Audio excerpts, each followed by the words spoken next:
8 charts that will change the way you see dating.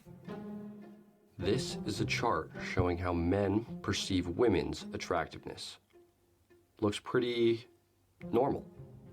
Men tend to perceive women's attractiveness on a standard bell curve. On the scale of 1 to 5, the average is 2.83, with the most common rating being 3. 8% are above the 4 and 17% below a 2. All pretty normal. And here is how women perceive men. Yeah, doesn't look so good for men. Taking this at face value, only 1 in 6 men are above average in an absolute sense. And if we translate this plot to something more familiar, like IQ, then we have a world where women think 58% of men are brain damaged. My God. The delusion never failed to surprise me. So men rate women like reasonable human beings, but women rate 80% of men as below average. And somehow we are the ones with unrealistic standards. Because for women, the standards for a casual hookup is not the same for wanting to have a serious relationship with a man. This is OkCupid, one of the biggest dating sites in the world. And this is Christian Rudder, the former CEO of the platform. In 2009, looking to promote the platform, Rudder and his team began to release data from the site, giving us an insight into what the dating market really looks like behind closed doors. In 2014, he released the book Dataclism, summarizing much of the data revealed by the site. Within the book, Rudder displays the differences between how men and women view each other's attractiveness on the site. But when asked about it in an interview promoting the book and platform, this is what he had to say. Tinder, those curves move even further apart. Match, they move closer together. The male curve barely moves. It's really the female curve that moves around. The men kind of have the same curve on all 3 sites, and it's the female curve that moves around. When OkCupid was acquired by the Match Group in 2011, Rudder got access to the rest of the Match Group's biggest platform's data. The 2 biggest of which at the time, Match.com and Tinder, give us a lot of insight into what's really going on here. Although charts or data were never posted, we can estimate based on what Rudder said. This is an estimate of how women perceive men on Match.com, and this is an estimate of how women perceive men on Tinder. We can see that for women, as the dating site becomes more casual in nature, the standards climb. Although people like to push the narrative that women are delusional and have too high standards, the data seems to say the relatively high standards are only for casual intimacy, which when you consider the additional risks women take on with intimacy, the relatively high standards seem reasonable. Essentially, women are thinking, if I'm going to take the risk of a casual hookup, you better be attractive. Yeah, exactly. That's how these modern women think. Women have near perfect standards for a casual hookup with a stranger, but somehow struggle to apply the same energy to who they commit to long term. The math on that one is interesting. The next question is then, what makes someone attractive? To answer this question, I'd like to bring forward a study from 2016, looking at what women look for in a speed dating context. The study started by giving women a list of 6 traits and asking them to assign points to each trait based on how important it was to them. The average distribution of points the women provided looked like this. All attributes given near even value. After completing the dates, the women were asked to assign the points to the men at the dating event, then which men they were going to see again. This is the chart displaying the actual distribution of what was seen as important by the women at the event. Physical attractiveness was by far the most important attribute, with the amount of positive responses and level of physical attractiveness having an astonishingly large correlation coefficient of 0.801. For comparison, the correlation coefficient between IQ and academic performance is 0.54. Think about that for a second. For those wondering, online dating shows an even stronger correlation, with the data from OkCupid showing a 0.92 correlation coefficient between physical attractiveness and the perceived attractiveness of a profile. Confirming what a lot of men have recently begun to realize, physical attractiveness is just as important to women as it is for men. Women just don't admit it.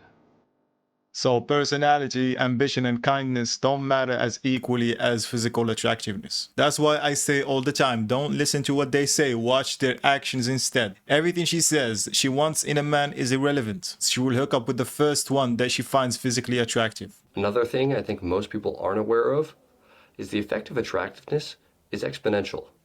The 2011 study, What Makes People Click, Mate Preferences in Online Dating, looked at various traits to see what makes people attracted to each other. The study separated the 22,000 participants' facial attractiveness into deciles of attractiveness, with the top 10% getting separated into two groups, giving the top 5% their own group. To no one's surprise, the study found attractive people were significantly more likely to receive messages and match requests, but the distribution was eye-opening. We see a steady climb in matches and messages as participants get more attractive until we get to the top 5%. Miles above the rest, the top 5% of men dominate in online dating, seen as more than twice as desirable as a 90th percentile man. Data released from OkCupid touts similar, if not even more telling results, showing the exponential effects of physical attractiveness. Each percentile makes a bigger and bigger difference the closer you get to the top. Yeah, this chart shows that it's not a dating market. It's a winner-take-all economy.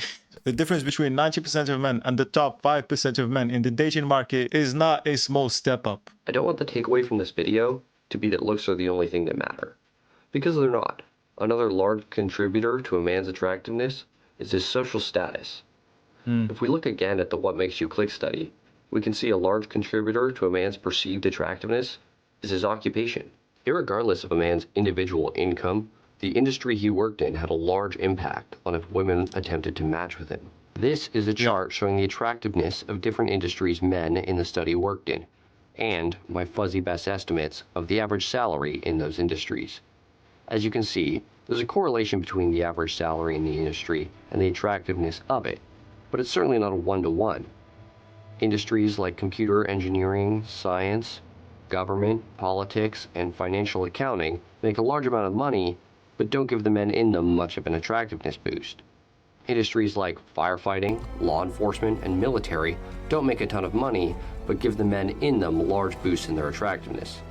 And over here, less attractive than being unemployed are service, hospitality, and labor. And up here, in the corner, the highest paid and most attractive career option for men, legal/attorney.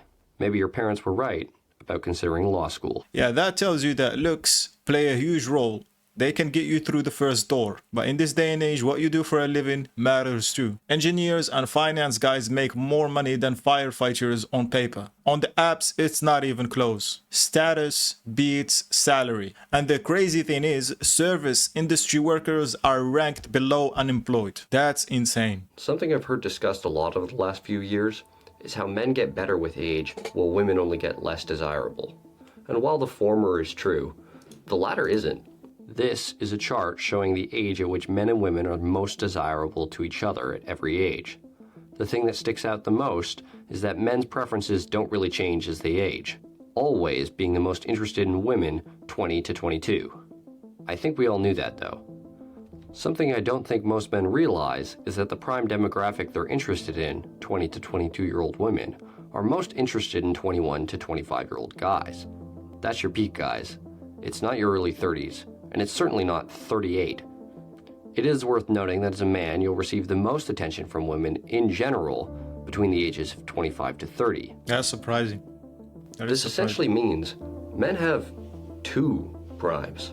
A first prime from the ages of 21 to 25, when prime women, 20 to 23, are most attracted to you. And a second prime from ages 25 to 30, when you'll get the most attention from women overall. I think it's also worth pointing out that even women start wanting to date a little younger as they get older. Dating truly is a younger man's game, and despite men seeming to age better in women's eyes than women do in men's eyes, Father Time continues to stay undefeated.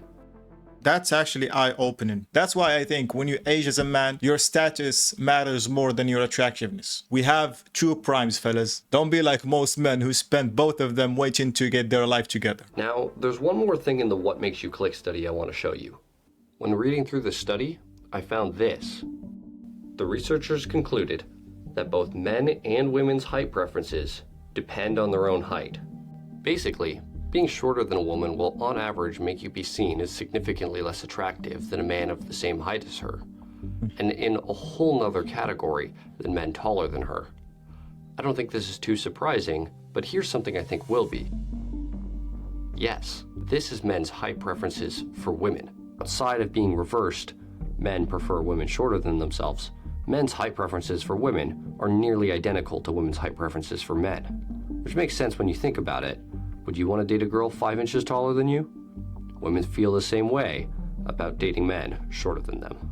Yeah, I agree, but most of these modern women nowadays push that height standard to the extreme. They always want to date a man that's taller than them, like 5 to 6 inches difference in height. But most men would be okay to date a woman the same height as them or shorter than them. Although men and women think similar in regards to height, one thing they don't think similar in regards to is divorce. A commonly thrown around statistic is that women initiate 69% of divorces. But here's another stat that makes it even crazier. If we look at the percentage of same-sex divorces that are male-male versus female-female, we see that female-female relationships are responsible for 78% of same-sex divorces.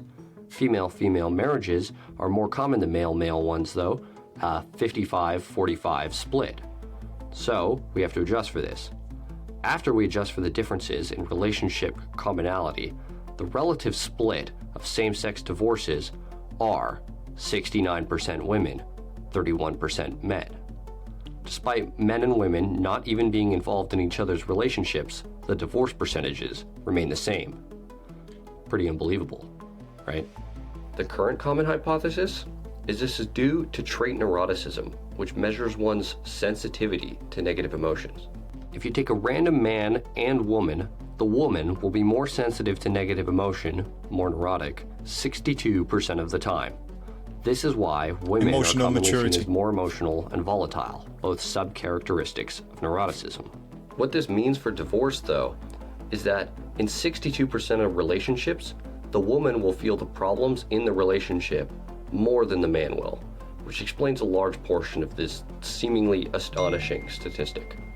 Yeah, so much for saying that they're more emotionally intelligent and mature than men. Remove men from the equation entirely, and women still initiate divorce at the same rate with each other. 69% in straight marriages, 69% adjusted in female same-sex marriages. At that point, it is not a relationship problem. It is a passion.